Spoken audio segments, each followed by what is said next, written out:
How did moral hazard lead to the 2008 crisis? Have you ever wondered how certain behaviors in the financial world can lead to massive economic downturns?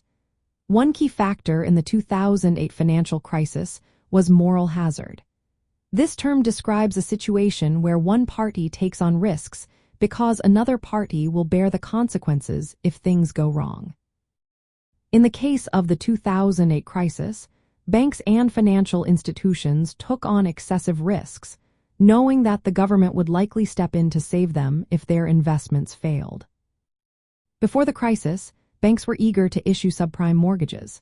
These are loans given to borrowers with poor credit histories. The banks bundled these risky loans into complex financial products and sold them to investors. This process, known as securitization, spread risk throughout the financial system.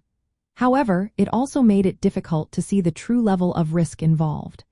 Banks profited from fees and interest as long as borrowers made their payments.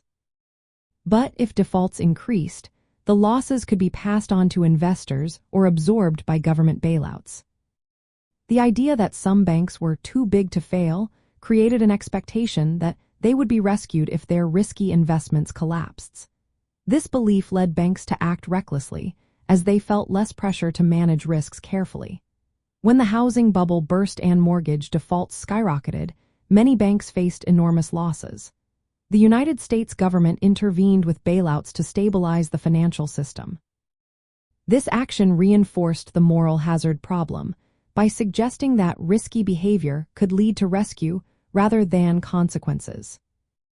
Additionally, deregulation before 2000, such as reduced oversight of derivatives markets, allowed financial firms to take on more risk without proper safeguards. Accounting rules also enabled banks to value their assets in ways that sometimes hid their true exposure. This lack of transparency contributed to moral hazard by allowing riskier behavior without immediate repercussions.